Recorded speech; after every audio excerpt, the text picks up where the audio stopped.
Second day of ISSS 2016, our 60th anniversary of conferences. And we have another, I hope, will be a very interesting session. And Gerhard Chroust is the session chair, and so I will hand it over to him.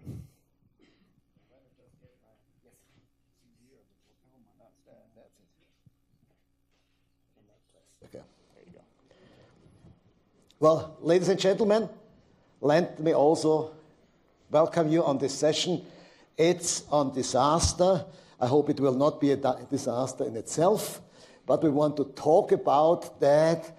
What does it mean? And I've compiled a rather very nice speaking set with 2 out of the 3 speakers being a finally disaster because they couldn't show up personally. So these are the little things. What I really want to talk about is how do we go to consolidate science and disasters? What can we do as scientists? We always talked about science, so I just wondered.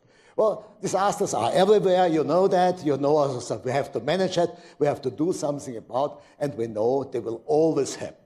They will endanger more and more people now, and it's coming, and they will impact increase their frequency and their impact. Why? Well, there are more people around. These people live in places which they never would have lived 100 years ago. We rely on technology which is not always reliable. We have more human interface with the equilibrium of natural systems, we all know that, and resulting climate change and.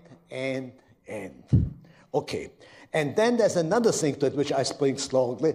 We will believe that there are more disasters because the media, especially the media, the communication, live pictures.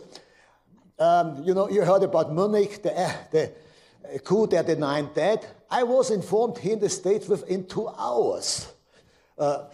100 years ago, they would have sent a telegram or a horse, and you would have heard 3 weeks later just that it happened. Here, 10 minutes later, on Twitter and Facebook, you had all the gory details. So that also will impress us that it will be more. So we should do something about it, and there are some ways to do something about it. Now, let's look at what is the danger, the sort of disaster, and what can we... First of all, we can see, well, there's an attempt to really look at it, and we can look and sort of classify the disasters with all these things. I will not really go into it. That alone will be 2 hours to discuss it. But you see, it's both the cause and the interdependence with other things, the size. What does it affect? When can we recognize that the disaster is coming? And let's be honest, climate change, some people haven't yet detected that that will be a problem. But we have to, and the time, evolution, etc., and the media rejections. Don't forget that. Okay, so all the living beings also have a certain way to cope with that. There are basically a few things, some in animal or here. We can just freeze passively and stand there. We can ignore and deny it. It's said that there's no danger, there's no danger. Sometimes it helps. You can just submit it, endure it, and hope it will go away. That's, some of the religions have a little bit of that message. It's just God's will, so just do nothing and live like that. That's usually not our way. We can run away and flight sometimes, but that's also human. We are rather try to live here. First of all, we want to fight, to intervene, to revert it, or at least to ameliorate the thing that, or even try to avoid it. Both of this here mean something. We have to get prepared beforehand. If the disaster just comes, it will usually be too late. Okay. The challenges, again, I think it's a bad thing to have long charts where you try to read everything. If I just sum it up, essentially, usually disasters come as a combination of many expected, unexpected things, especially the unexpected. There's a very nice book about it, actually also written here from the University of Boulder, from Mrs. Tierney, as it says, Facing the Unexpected. We have the destruction, and so some of the things which we use to safeguard ourselves are gone away themselves. They are disturbed, they are destroyed, we haven't got them. The management, the people also, They might be hurt. They might rather wonder what happens to their family at home and not trying to help as the first responders here. And you see, and one of the things is the disasters evolve in a very different way. Slow onset, large onset, unnoticeable, big bang and all that.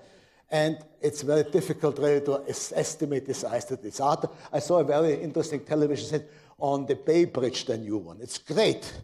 But again, they have an upper limit of which size of disaster it will be able to take. So if we have all that, there are some human problems, just discounting the future. Oh, it won't be so bad. Or we can solve that later. That is not the problem. Not thinking, oh, sorry. Not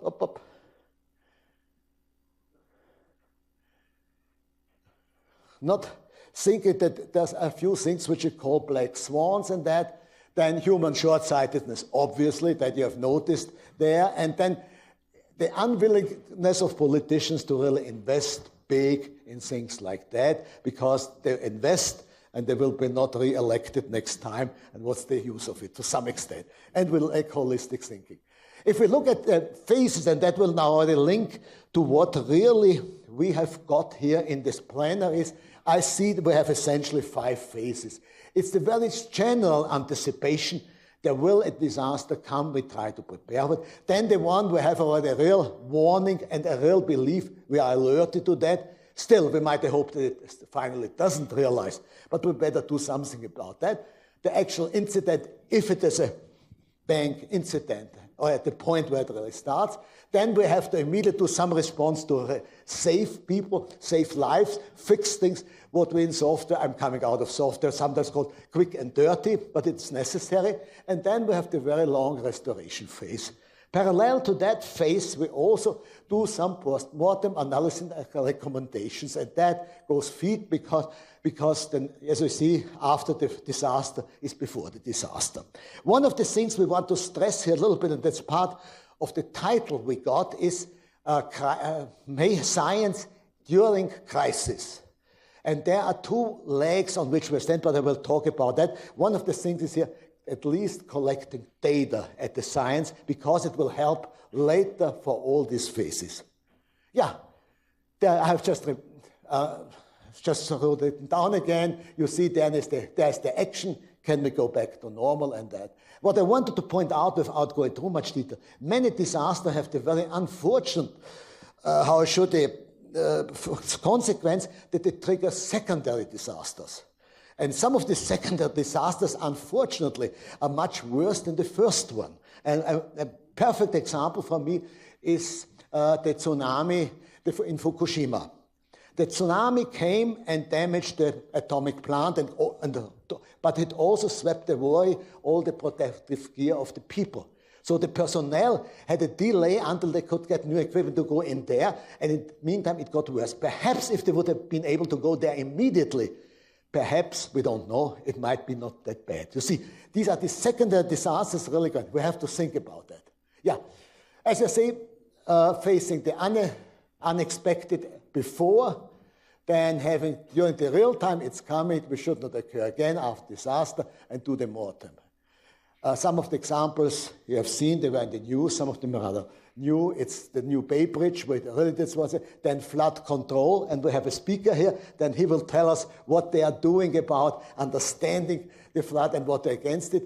And there was another example, I can't go into it, about the problem of the trouts in the Yellowstone Lake, because there again you have something which turns out to be a disaster. If we look at that as the humans, one of the things we will have, not our own brains, we have computers. And so if we go into disaster management, what we see is we need information, communication, and technology, transport of communication, everything.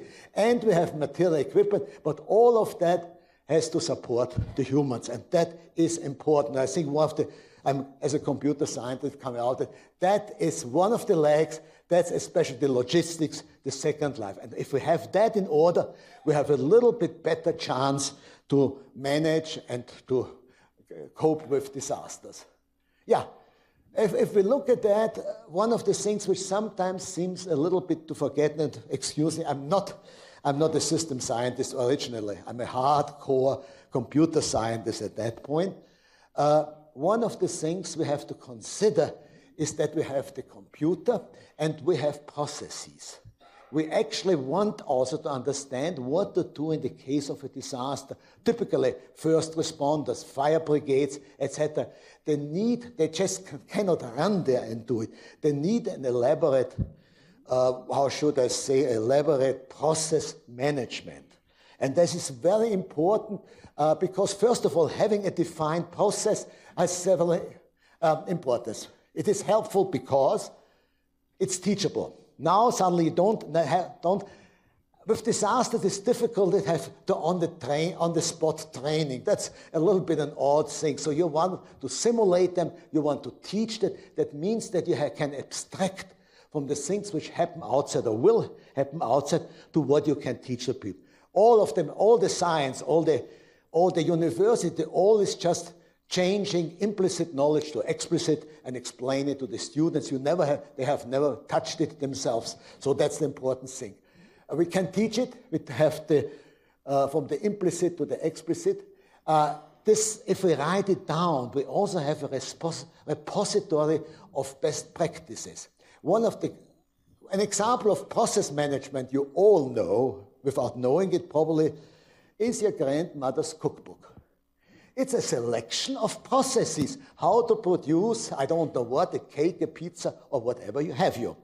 And if you have a very good grandmother and a very good cook, you will notice that there are little pencil notes there, just little things. At this point, add a finger full of salt, or do it a little bit like that. All these little things, they are now contained, and you as a follower will again be able to follow that. So it keeps knowledge written down and that. So it is the back pressed. We can analyze it. We can compare it. We can see who has the better cookbook for the cake or so on. What's the better recipe? Which tastes better? That's not the problem of your mother anymore, your grandmother. Uniformity. Most of the disasters we hit and we run into can only be helped with by international help. International help means that many people coming together who have never seen one another, don't even speak their own language, are not knowledgeable of the culture they got and everything. But having a standard procedure, standard terminology, etc., helps quite a bit. And there are, especially in the disaster management and rescue operation, lots of links like that. So for international team, once you have a written down process and you can look at it, you can do something more. You can audit it. Was that the right process, first of all? Did you obey all the things? Auditing is now very famous with all the financial catastrophes, but we also have it here. Can we look at it? Is it okay? And I just wrote here from the computer science ISO 9000, some of them will recognize this number, that is an international standard, is described what we are doing, and there are many others, and for disaster management there are other standards, but just that's sort of well known. So you can certify it. This fire department really fulfills the know-how to quench a fire in good time. The neighbors aren't that good. You better make them becoming better. You can also measure it. How long would it take to, let's stay with the fire, extinguish a fire of a certain defined size? I know that's a little bit vague, but so you also can discuss how many people do you know to need to do that? How many people can help that? How useful are they? Some of the professional firefighters also say, well, the volunteers are sometimes more trouble than help, but that's also a problem. So all that you can measure that, and it can be supported by a computer, as I've shown here roughly. In the situation, the first responder with his protective gear, he has a computer interface, there is a computer somewhere, and he helps him follow up the process. That's very nice if that's not a response in the disaster, but on a desk in a computer compartment, it looks a little bit different. So this is, I would say, a little bit too easy, just can't look at that. But there are ways actually, with acoustically, or help them doing, or checking what they do like that. So there are ways to do it, and that would be a helpful way like that. Yeah. And what we need is, and I think we heard quite a bit about that already now, is disasters are usually, in the definition, what we got wicked systems. A wicked system, there's a whole range of complexity of the systems, really simple ones like just in the computer way, just figuring out a library program to sort out the books, up to one of the wicked systems, to me, are the worst case because there's also a time limit on that. You know, you can't wait 2 weeks until you rescue somebody down there. There are hours, or at most days, which are critical. So you have a time pressure, and we all know, and we heard about it, the response must be interdisciplinary because most of the cases involves more than one discipline, more than one problem like that. And how we do it will have long-term impacts, where you destroy all of that. Some people say if the fire brigade comes, the water they use in your flat is worse than the fire you had in the first place. So also there are trade-offs. We have to do that. And the first responders themselves are a socio-technical system, so they have all the technology, but they are humans, and they have to use that. And we have ecological impacts. And now the other thing, it came up a little bit in the last talk. Many disasters also usually create some innovation. Most of it. We find we have to sort out some of the solutions we got, remember them, so that's also important. I think we also have with science to foster that we really kindle more innovation. Yeah. The plenary itself, that was sort of my introduction, essentially wants to give like that. And let me see, the next speaker, which is not here like in the first session, is Roberto Poli. He will talk about anticipatory science. So one of the things you see, it's the long lag before the disasters. How can we anticipate it? What we can do about it? Then it's not quite. Then we have a short interval by John Kinneman about an oil spill experience he had with where he died. And then we have our speaker, James Sawicki, the title is From Politics to Technology, Examples and Lessons Learned, with his rich experience, what he did. And I don't quite know what he all will tell. I knew him from television where I talked about floods, all the kinds of what you do, that you're not flooding all the land with the water level rise, and lots of things. There you see, that is, first of all, it's science applied, thinking, simulation, all that. It's also collecting data for the next thing and understanding that. So I'm looking forward to that very much. So actually what we have in here is 3 things. What can science do before this disaster comes, which more or less will come? Then what we can do during that was the real-time effect of that, and then after, before the next science, because after the disaster is before the disaster. So, and what we have, science during crisis, we have to utilize it. We model things, we plan things, we look ahead, we look at past experience, compare that, have probably virtual reality shown, lots of things we can do with computers. The other thing is also, and access to history. The second is perform analytical science. Well, if it burns and the water's there, you won't do much analysis at that point. But please try to get as much of the data you got for a further later analysis when you have time for that. So which these historic data are the historic data going into on the sciences. And then what we have to do it, especially here, stress and lack of time to collect it. That's it. So we have again a challenge from typically technology. How can we get your information, your data as quickly, with as little possible interruption for your real essential disaster management work as we can do? Yeah. So what we actually have to some extent is what we do here, and that's the Deming circle. You start planning, you do it, you check it was right, and you act on it, and you go around and around, and that's the life of somebody who does disaster management, I believe. In that sense, I want to thank you for my speech. Thank you for coming, and we continue with that. Just as that's a water pump against fire dated back 1722, and that was it before World War I fire brigade somewhere in Austria, I believe. Okay, thank you. And well, okay. as the habit is, I take one question now, and then we have hopefully 20 or so minutes at the end to talk about all of us, then we sit here in the plenary. Okay? Can you help me with the question, because I get my setup here? I'm Sue. Yeah, Sue. I'm Sue Gabriel, and I just want to ask you on your Deming circle: plan, do, reflect, act. What is the difference between doing and acting? On your Deming circle, plan, do. Wait, one is doing, setting up the system, defining the system, then you execute it, and then look at whether it works. It's Deming's original words, and I don't like it too much. Yeah. Okay. Yeah. So it's maybe plan, do, reflect, do better. There plan, is, yes, do, there's a do new better, one. You're reflect, quite do better, right. do better, That's okay. coming. Yeah. So. Thank you. Okay, now let us welcome Roberto Polli, who was supposed to be second speaker, but unfortunately he fell ill. He sent us his foils, and these are the long ones.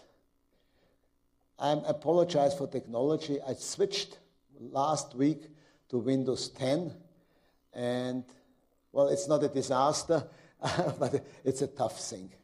So, no, yes, it's time, a wicked, because I also have a time problem. I have to find that, and now, how do I put it up? Help, how do I say it with full size? Somebody knows that?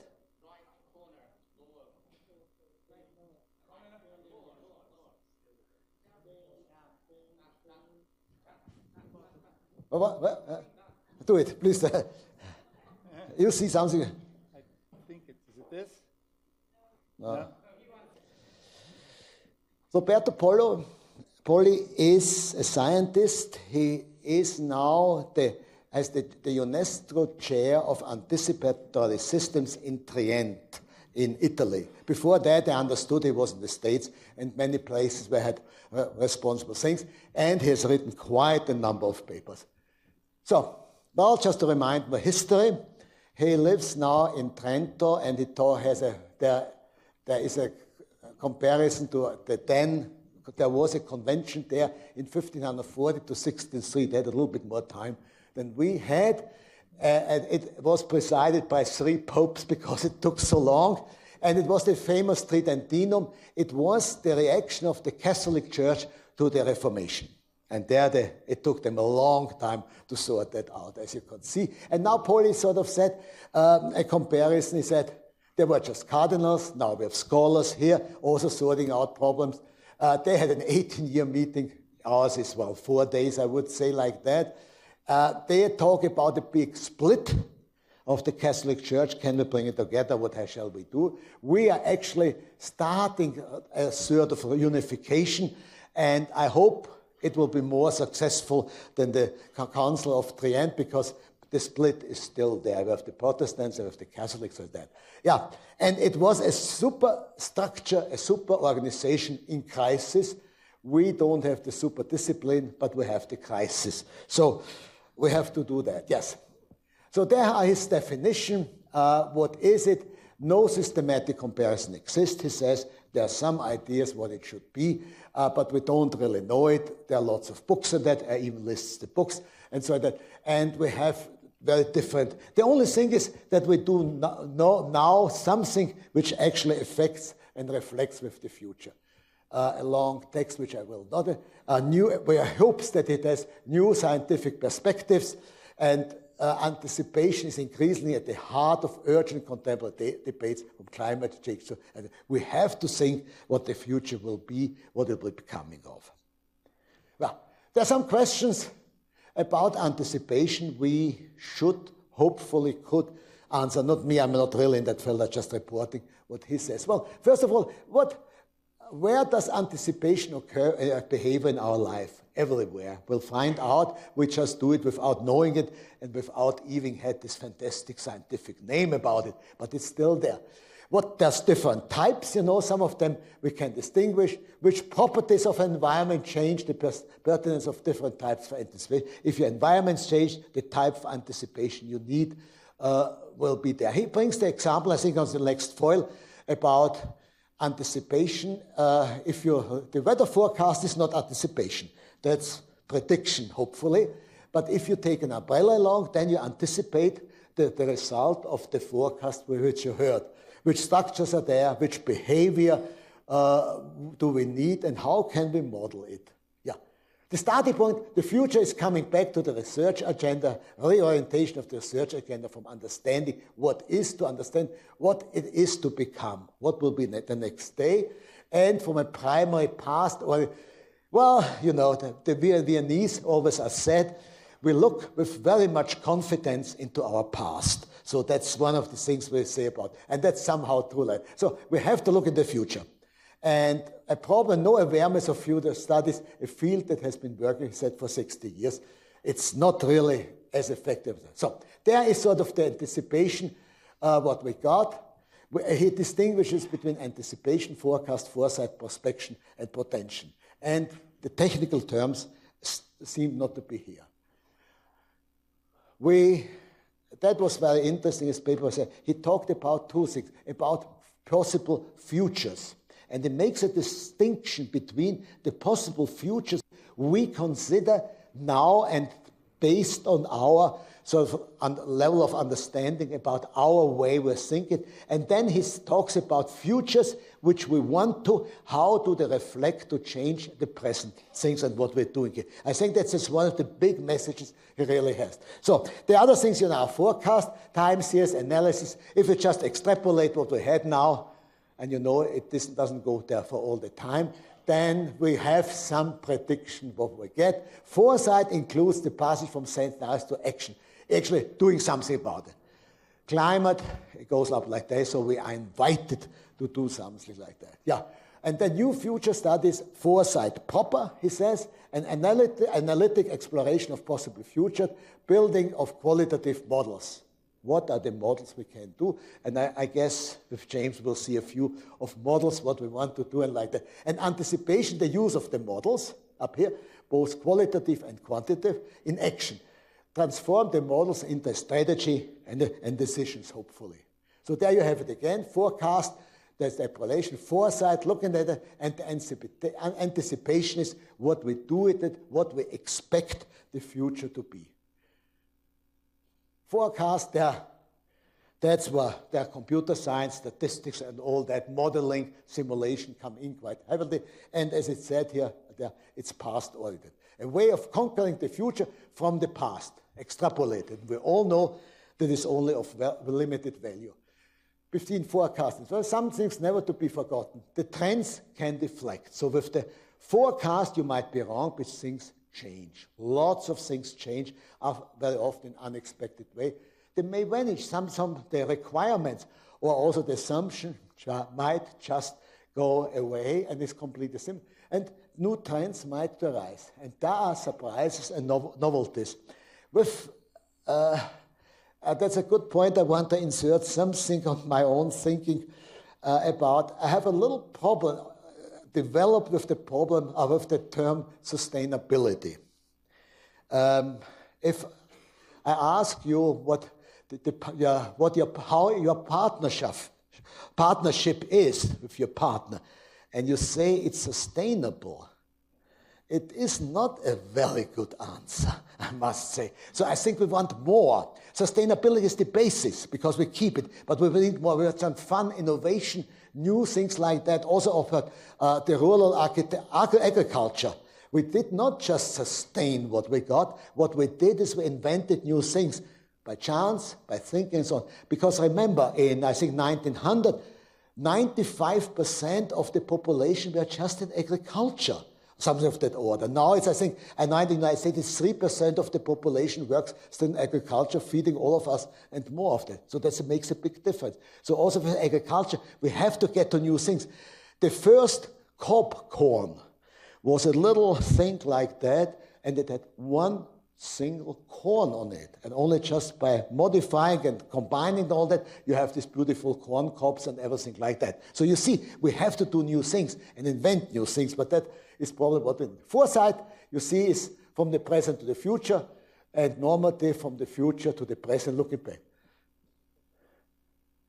The role of, I will skip it, is that we have to learn to see things a different way, but I must confess, I can't really talk much about it. The message is that we should see things different way and understand the basis, the structural constraints like that. Well, obviously, there you have seeing and knowing. Seeing is it's local information, you see it. The unfortunate thing with most of the things we have now, we don't see them. We could know about them. Again, now coming to the flood example, if you see the flood, it's too late to do much about it. Say, get in a boat perhaps and try to flee. But if you know there will something and you know the parameter, you can do quite a lot like that. So that's part of the story I get, which up there. Anticipation behavior is the behavior that uses future in its actual decisional process now. The weather forecast itself is not anticipatory. Watching a weather forecast and taking the umbrella is anticipatory behavior. That's what is sort of explained. Yeah. We need it now because we are going to challenge what we do and because the human sciences need refocus. So what can be done?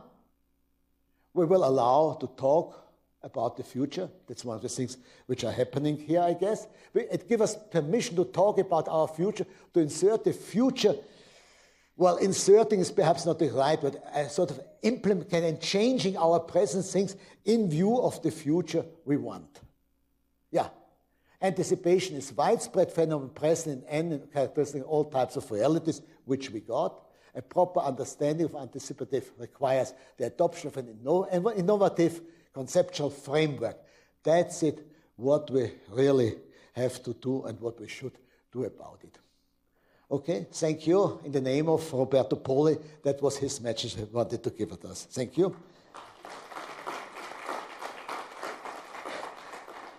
I wouldn't like to get a question, but I would appreciate a comment or something like that, because I probably cannot answer the question. Okay, please do. I think we have, yeah.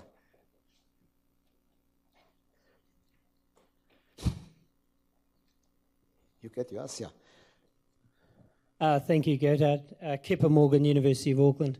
So, interesting ideas in that talk, so I'll make a comment rather than ask a question.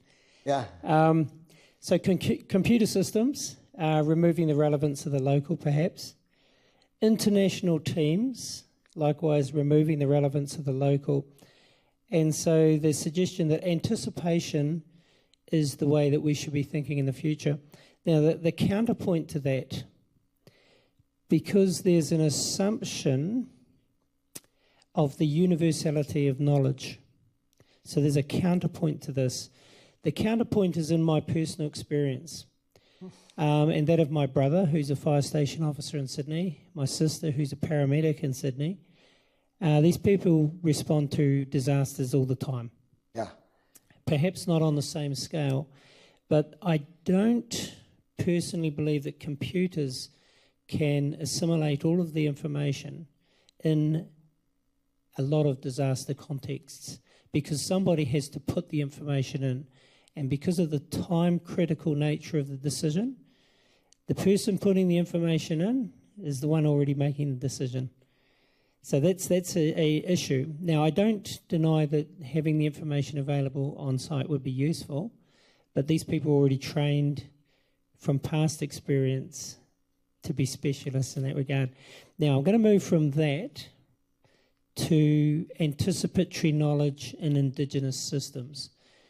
So at home, when we see the springs running more strongly, so we have natural springs, we still have those at home. If you see the flows of those running more strongly, you know there's a weather system coming that's going to bring rain.